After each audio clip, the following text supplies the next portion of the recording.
So, hello everyone. This is Michelle Oliver, and I am so delighted today to be here with Kathy Peake.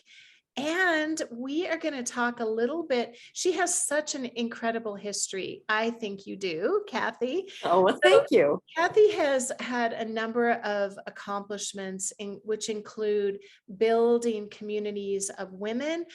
But primarily today, we're going to speak a little bit about her background and in the financial industry, which I think is very relevant and unique, definitely to this interview series.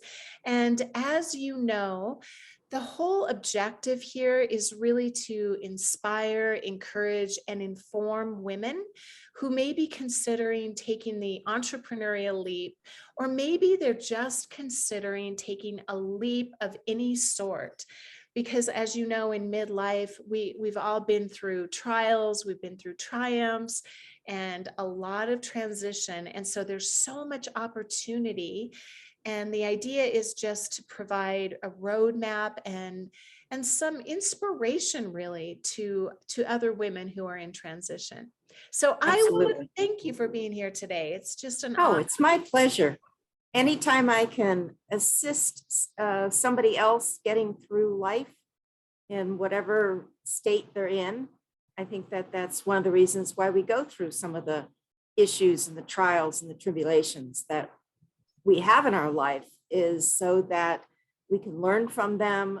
We can gain some insights and maybe some techniques that, looking back, might have made it a little bit easier. And if I can make it a little bit easier for somebody else, then I think it all has a purpose. Yes, absolutely. Oh, I agree with you 100%. And I think a lot of women begin to realize that as they come full circle, and then they are able to serve. And that can oftentimes be the inspiration for starting a business. So give us a little background, if you would, if you don't mind just sharing a little bit of your history so that our audience can get to know you. Well, before I became a financial advisor, I'm mom of 3 now adult kids. And I had gone through a divorce. And before that divorce, I was a full-time mom. The kid's dad was a psychiatrist. And so we lived a very, very good life. I have a background, as far as my education goes, I have a degree in chemistry and a minor in math. And I had taught high school chemistry for a short time before I got married and started having children. And I love to teach. And so I was kind of looking, I had done a few things in order to bring some money into my new household. And I had done some temp work, which was really fascinating.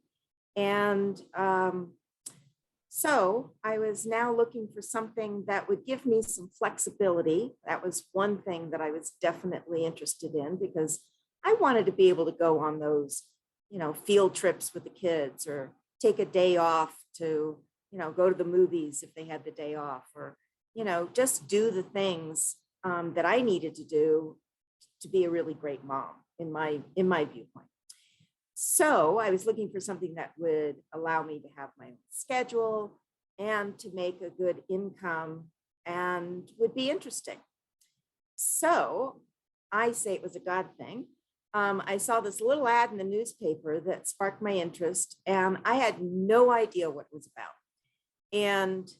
But I went into the interview. What sparked my interest, it said something like flexible hours, can make up to 6 figures with some training or something like that. And I was like, okay, well, I'm pretty smart. I think I could probably figure out whatever this is.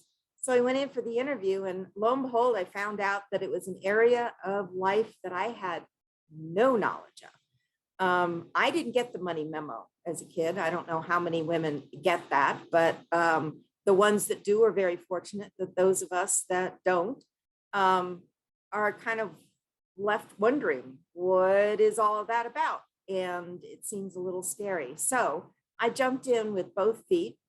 in the beginning, I didn't know the difference between a stock and a bond, to be perfectly honest with you. I was that naive. My father was an airline pilot, and so he had his pension. And so we didn't discuss, retirement funding or saving for, I mean, certainly my parents saved, but it wasn't a big topic around the dinner table. So I really knew nothing. And I was looking for something, as I said, that was flexible. So I decided to jump in and get my licenses and take the risk. I'm so glad you did. I'm so glad. Yeah, so am I. And I have to agree, it was a God thing, of course, because look at that opportunity. And I always love, everybody has a story where it was a tiny decision, right? It was a thing came into my awareness and I said yes to it and I stepped into it. And wow, look how it changed my life. And Yep. not only, so you were opening up to this whole, I mean, that the whole money thing can be really intimidating, I think, especially to, I don't know. I hope it ends now and that everyone that comes along from here on out is educated in the right things that really make a difference. Because I certainly wasn't educated in a myriad of things. And I was considered very well educated, right? So what the heck does that Right. mean? Right. It means I know a lot about literature and poetry and like all these things. Great. That's great. Yeah, try to monetize that. So how lovely that, and bold of you, really. So did it feel bold to you? Did you feel like, oh, I know nothing about this? Or did you just kind of assume that you were moving in the right direction? Yeah. I think at the time it was out of desperation and seemed like a really great opportunity. And my life was in a little bit of turmoil at the time, having gone through the divorce and, losing that quote security. Yes. And I had done a lot of things in my life, but I hadn't really, I kind of grew up in an entrepreneur household. So I think that helped in stepping into entrepreneurism. The one thing that I knew was that I was not the type of person that would be very good about sitting behind a desk all day, every day, working for somebody else. And I think I was 43, 44. So I was a little bit, advanced to be starting a new career. And I just didn't think that anybody, I'd been looking, but I wasn't willing to be paid, $11, $12, $13 an hour for what I could do. So this seemed to be, with God nudging me in the right way. It was a leap of faith. There was nothing to inform me that I was going to be a success, other than I could trust myself. I knew I was a hard worker, and I knew I was fairly smart. And, there was a training program. I figured, if I can learn chemistry, I can learn just about anything. But this was like a commission only kind of situation, right? It wasn't. And how old were your children at this time? Oh gosh. Let's see. Aaron was at that time Like middle 12. age or? Aaron was, my youngest was 12. Okay. And then my boys were heading towards teen, they were in the teen range.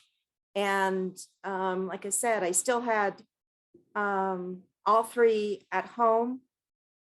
And I just wanted to be available if I could be for, things that might come up for all three of them. I have two boys and a girl.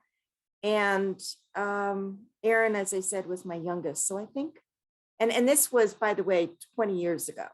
I'm starting my 21st year. So I had to figure out how old she is now to figure that out. So I think she was 10, 11 years old. So not into high school yet, barely into middle school. And so it was a transition for everyone.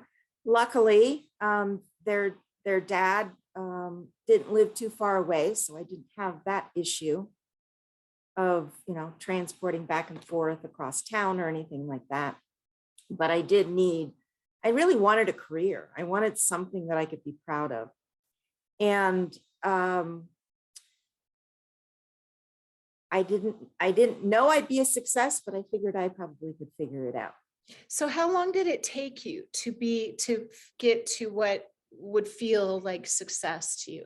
Because now it's been a long time, right? Mhm, You've been in there and now you're an expert.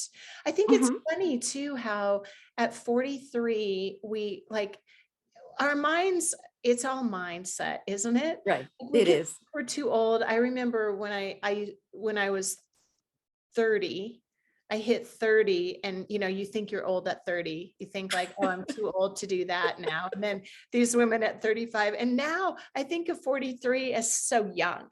Like I'm just Right. like, are you kidding me? Like, and I don't even Right. think about age anymore because it's so silly to Right. It's a even bring matter of it in as mind. part of the equation.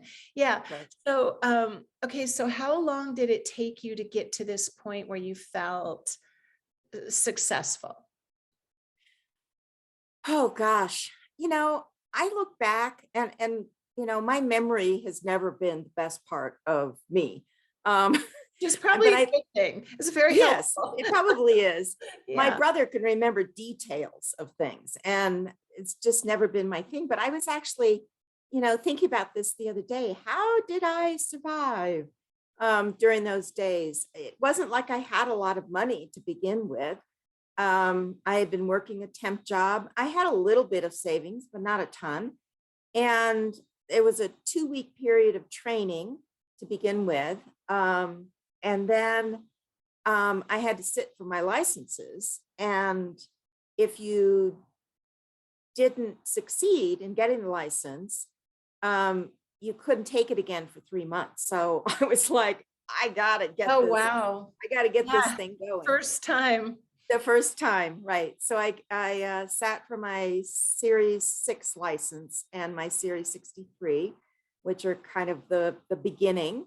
And that allowed me to sell securities and be licensed as a financial representative.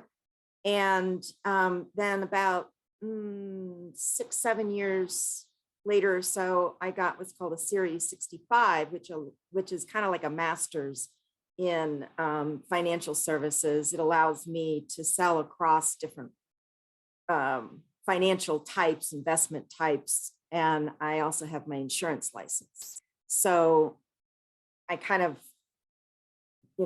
spanned the broad. But I started out with just securities. I didn't get my insurance license until I think 2 or 3 months after that. I studied for that and then took that.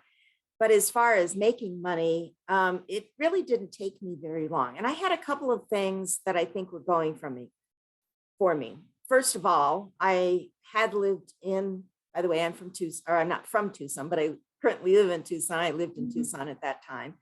And I had raised my kids in Tucson. So, and I was active in, church, and I was active in other community groups and organizations. And I think I had a pretty good reputation. And so I wasn't, and being in my 40s, I guess I had a little bit more clout when it came to sitting down with people who were, my age or younger or even older. So, but yeah, it started off slowly. I made $1,000 here or $5,000 there, and things were going very, very well. My first year in business, I was number one in the office, and I was very proud of that. No kidding. Oh my gosh. Yes. So those are huge advantages because, and this is the thing that I see with women in business all the time. They get it backwards. So they really get just obsessed with the perfect product, the perfect service, getting everything set up, the website. You know what? It doesn't matter. Like the only thing that matters is that you have someone to serve. Right. And then you can figure out the rest of it. But that's the most difficult part. And credibility is a big Right. one, right? So you And relationship. right. And that's what I mean is people to serve, like, yeah, Right. exactly. So And talk to us a little bit. Do you want to share a little bit about the networking well, yes, as well? that came, eWomen Network is an international network of independent business owners, but that didn't come in the very beginning. I wasn't involved in eWomen Network for many, many, many years after I got into business, but I was involved in many community events, as I said, in my church and, school events. And I just knew a lot of people in town. I had been in business with my ex-husband um, in what they call now multi-level marketing. Mm, And but I wasn't the face of that. I was the behind the scenes person. At that particular time, I didn't have the confidence to really go out there and talk about a product or talk about a service or any of those kinds of things. So, my confidence in myself came slowly but surely. And certainly, as I said earlier, one of the things that really pushed me was I had no choice. I had to sink or swim because my kids were watching. And I was a single mom essentially. Um, and yes, I got child support. However, I, it didn't cover everything. So I had to really get out there and push myself. okay, So, I'm going to interject just for a second okay. because anyone that is listening, like we all have that. If you have children, you have that thing in you that you will fight for anything for your kids. And we Mhm. don't even think about it. Like there are no obstacles. We don't allow ourselves to get in the way when it comes to our kids.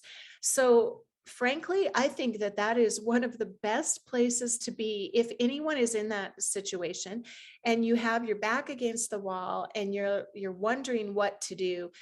If ever there is a leverage or an incentive or a motivation for you to get out of your own way, that will be it. It can be the best driver and you will outperform what you would Mhm. perform just for yourself. I mean, that's Right. just the And truth for women. and oh, absolutely. I think and I think women bring something to business that Mhm. is wholly and completely different than what men bring to it. It's Let's not talk that they're about, bad and wrong, tell us about, but yeah. I think that women are very foundational when it comes to building a relationship and serving people. We are essentially caretakers. We're moms. And I tell my clients, I actually laugh about it. I say, well, what you're going to get with me is a teacher and a mom, because essentially that's who I am. I love to educate. And especially in the financial realm, I want people that I work with to make an informed decision. I don't want to make the decisions for them. I want them to understand enough so that they can make an informed decision, because then it's not my fault. Then it's not, oh, you pushed me into this, or you didn't explain this to me, or I didn't know, it, I help them, guide them, and then give them some options, and then they get to choose. Because after all, it's their money, it's not mine. Mhm. And I want to make sure that they're comfortable, based upon their risk tolerance. Some people just are tolerant, risk adverse. They're not tolerant at all. And I have I have to be conscious of that. And Yeah. then there's other people that, really want to dive into it. And I have to educate them enough so that they're not, stupidly blind in going into something that, might not be exactly the right thing for them. But I do Yes. believe that women bring a certain ability to sales or to, which, for some women, that's just a really bad word, but I don't see it so much as sales as I do educating them and then providing an opportunity for them. And I think that's essentially what sales is. One of the things that I think gives sales a bad name is that people are trying to push a particular product for their gain. And I just never come from that particular viewpoint, mindset.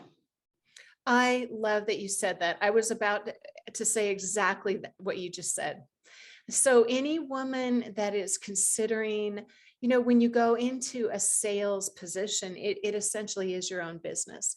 Mhm, And the male mindset might be, okay, we're selling securities or whatever you sell in, financial mhm. industry. Right. Um, and with women, listen, like what you just said, Kathy, this is the truth, that a woman can come to it as a nurturing, caring, relationship building, protecting, offering, guiding. It's not, there's no fear in that word. I mean, you Mhm, can create your own definition for that.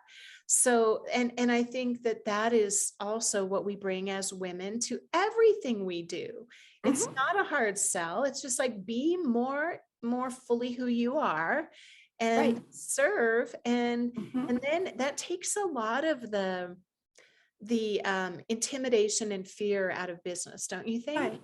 Well, Like you find out just, what their why is. Find out what their pain point is. Find out what it is that they want. And I spend a lot more time asking questions than I do really talking in the beginning. I ask them a lot of questions. I ask them what their goals are. Um, for instance, when it comes to families that have children who are heading towards college age, um, one of the most important questions that I ask is, how do you feel about funding college? And I've had every possible answer to that question. I've had people who work through college who would never do that to their kids. I've had people who work through college that think it was the best thing that they ever did and absolutely don't want to support, they don't want to fund completely their child's education. So if I was talking about a 529 plan or an educational type of funding situation, I need to know what is it that they want? What is their goal when it comes to that? Because it makes a huge difference. For some people, retirement is not something they're really interested in. They don't want to sit on the back porch and swing at 62 or 65 or even at 70. And then there's others that want to retire early before they're 59, yeah. before they turn 60, before they even are available to get Social Security. And so I need to find out what it is, where are they starting from? What is it that they know? What assets they have? What goals they have? Who are they? Okay, so let's talk a little bit about um, the challenges that you've come up against. With Women's Network, E-Women that Network. Women Network. Okay, that's like starting another business, really. Was Right, it like that for you? right. So, and you have another business as well? Is there another thing? Yeah, I have a residual income come from the business that my ex-husband and I built. And so Okay, that's Catalina Systems International. And so I do have some residual income coming from that. And then I have some affiliates that I'm associated with, Be Connected and Financial Freedom for Kids and Teens. But eWomen Network, when I took that on, oh gosh, 6 years ago, when I was the managing director in Tucson, I it was like a franchise situation. Mhm. And I thoroughly enjoyed doing that. It was part of my wheelhouse, connecting people at that point, because I did know a lot of people in town, especially after being a financial advisor for what, 14 years at that time. Mhm. And um, I really enjoy connecting business owners, lifting women, um, and connecting them to others to be able to collaborate or affiliate or, just assist them. So that's one of the things about eWomen Network that I thoroughly enjoyed. And being the managing director for Tucson, and then how I met you many years ago was I moved up to Northern Colorado to be closer to my daughter and her husband and their kids. And I started the chapter up there in Colorado, Northern Colorado, again, which has now been passed off to another wonderful lady who's continuing on growing that chapter.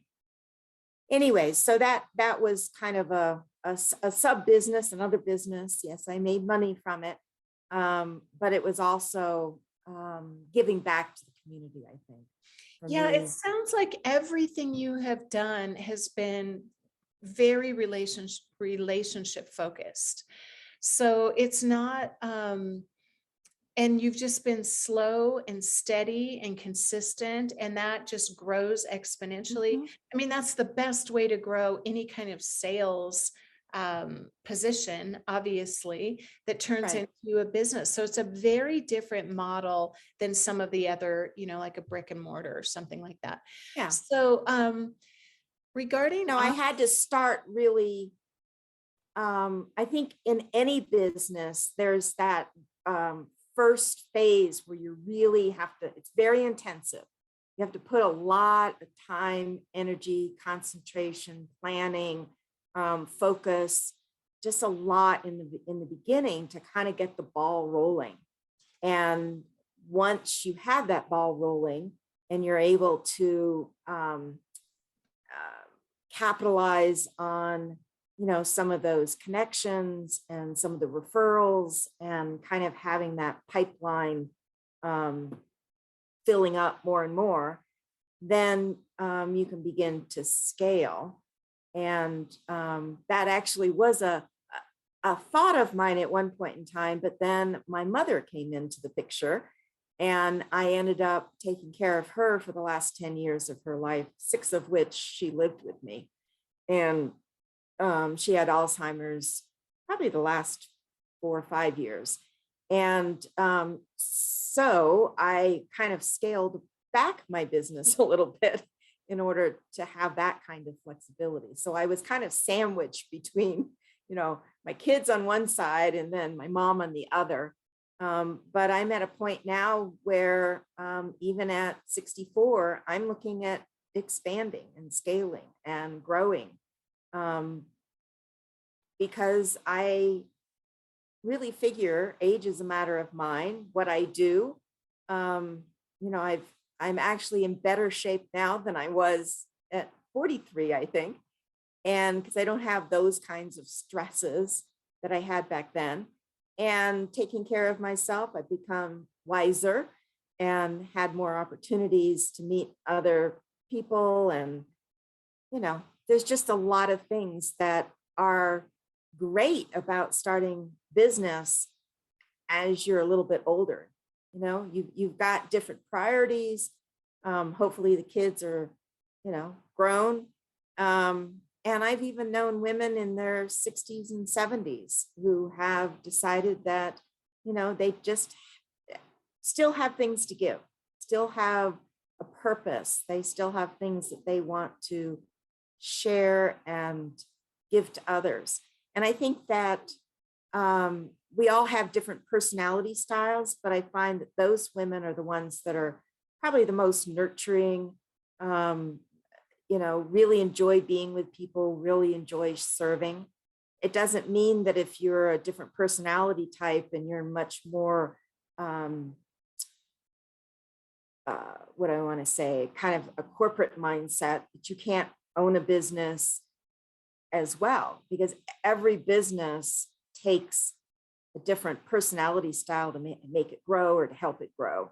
And one of the things that I've discovered most recently with my current coach is, and that's one thing that I would really advise. I didn't have a coach for many, many years. And I really wish I had, but my current coach is all about getting the, productivity things in order, figuring out how to scale, just so many things that you learn over time. And I think that your personality has to change, those planning stages, taking some time to really take care of yourself, all come into business. Yeah, so good, so good. So many, many, many things that you brought up. And Yes. right when I'm about to ask a question, you answer it. So I'm just going to go backwards and just Okay. recap some of this for everyone.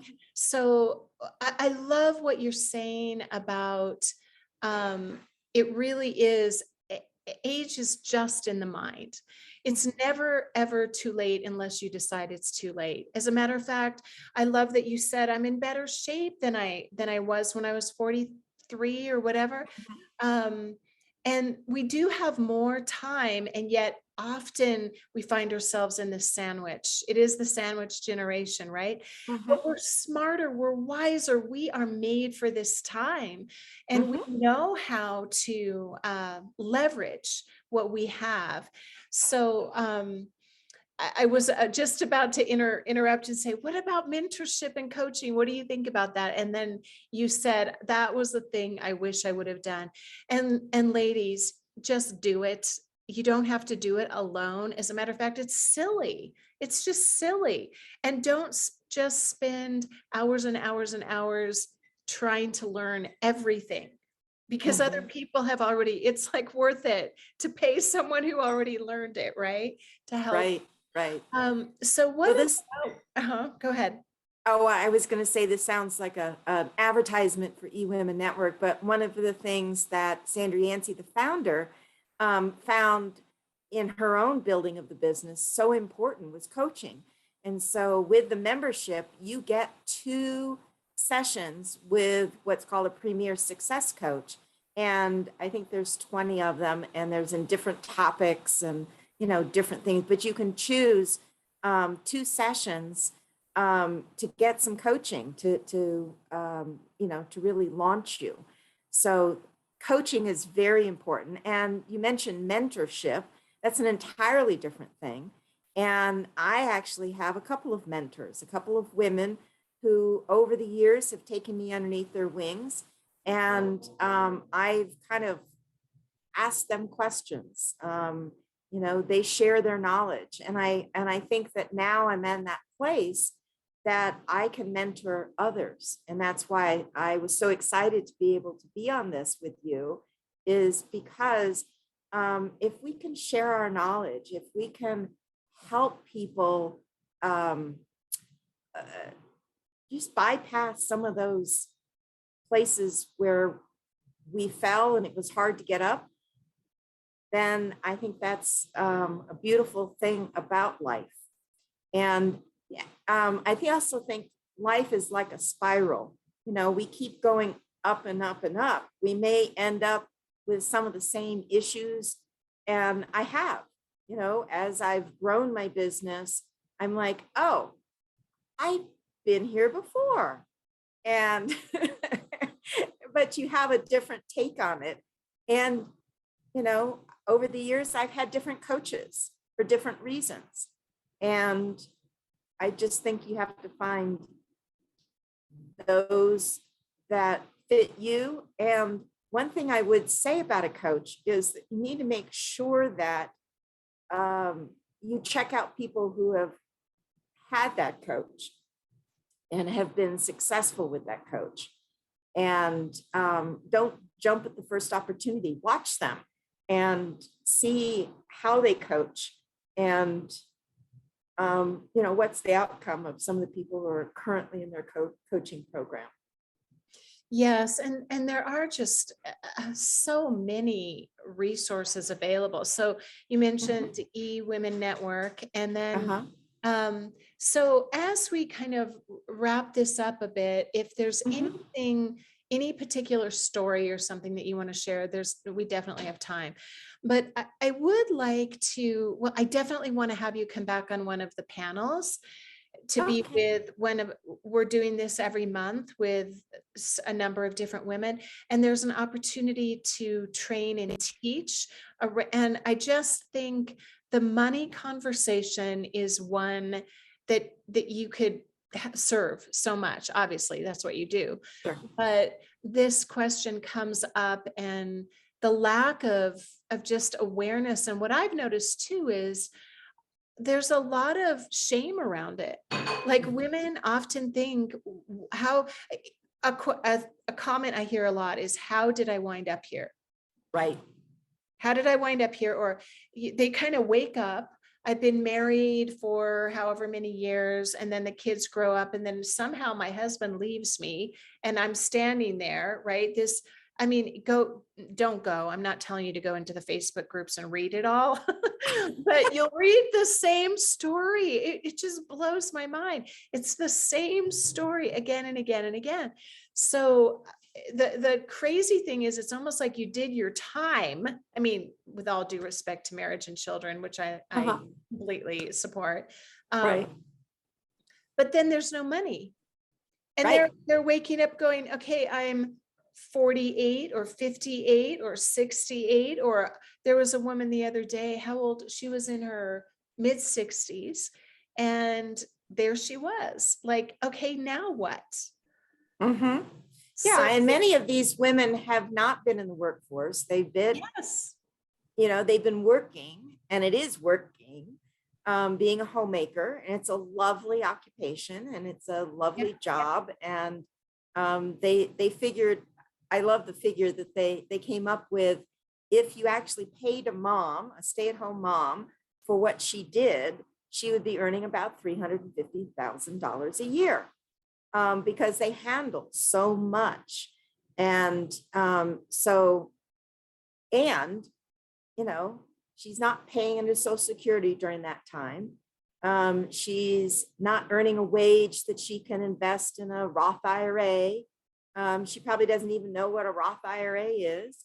And yes, they end up, they think someday. And I talk about somedayitis a lot. Women think that someday, they'll think about that. And someday comes and they don't have enough to really sustain themselves. And unfortunately, I think a lot of those women become very bitter. They become extremely scared. And I actually have a client who is 70. She lives here in Tucson. She's taking care of her mom, who's 90. And when I first met her, her husband was making a good income, a really nice income. They lived in a gorgeous home. And just after COVID started in 2020, actually, I started with her, I think in 2019. Anyways, 2020, I think May or June of 2020, her husband, who was not particularly well anyways, but certainly didn't expect for him to have this heart attack. He had a heart attack in his car, pulled off the side of the road, and died on the side of the road from a massive heart attack. And here she is, 70 years old. They had nothing. They had really invested so much in this great, gorgeous house. They had no savings. Well, I guess they used to have savings, but her husband got ill and they had used a lot of their savings for medical stuff. And her mom had some money, and that was quite the shock to her that now she is 70, her husband has died, her lifestyle changed completely. She had to sell the house. Luckily, she got a nice chunk of money out of the house.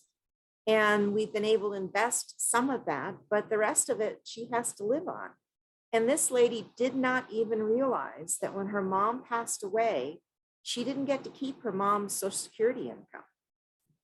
And that's how clueless she was about money. And, her mom had a trust, but it wasn't a large trust. And, once her mom dies, she has no one because they had no children. And I just feel sorry for these kinds of women and, I'm on the phone with her, more coaching and counseling her personally Yeah. than financially. I had to break her of the habit of panicking when the market goes down and up, and then it goes down, and because that's what the market does. Anyways, I would just advise women to, find out. Speaking of finding out, I do have a webinar coming up with two other fabulous women, and Karen Fisher and Diane Kelly. Diane will be talking about Medicare, because most people don't understand Medicare at all. And Karen will be talking about FICO scores. And I know it sounds like a really boring topic, but it's fascinating what she has to say about building your credit and what you need it for and how to do that. They don't teach this in any school that I know of. And Karen does a really, really great little seminar, I guess, on that. And then I'll be covering Social Security and some of the things around Social Security. Do you take it at 62? Do you wait until full retirement age? What is full retirement age? What does that have to do with Medicare?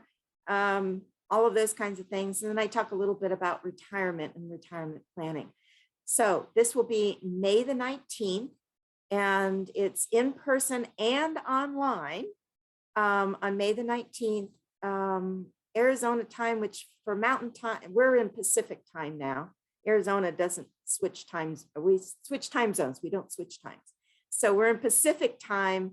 It'll be from 2 to 4 Pacific time. So that would be 3 to 5 Mountain time. And if you'd like to register for that, you can certainly do so.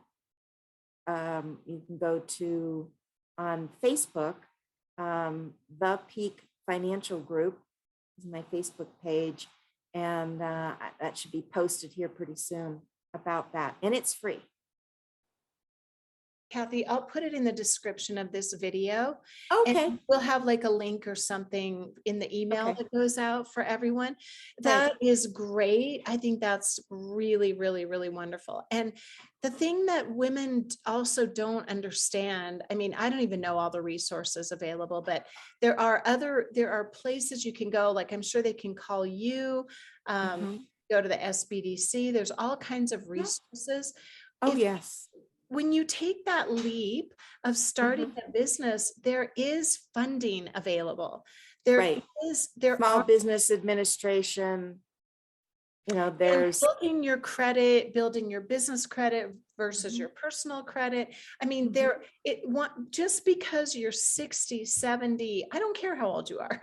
Right. It doesn't, as long as you're living and breathing, there are resources available to support you. And Kathy obviously is here to share her time freely with all of this information. And that would be a great, great starting place for people then, just to connect with you there, get to know you, get on her list, and you can learn more that way. So, and they can also go to my website if they'd like to get on my email list.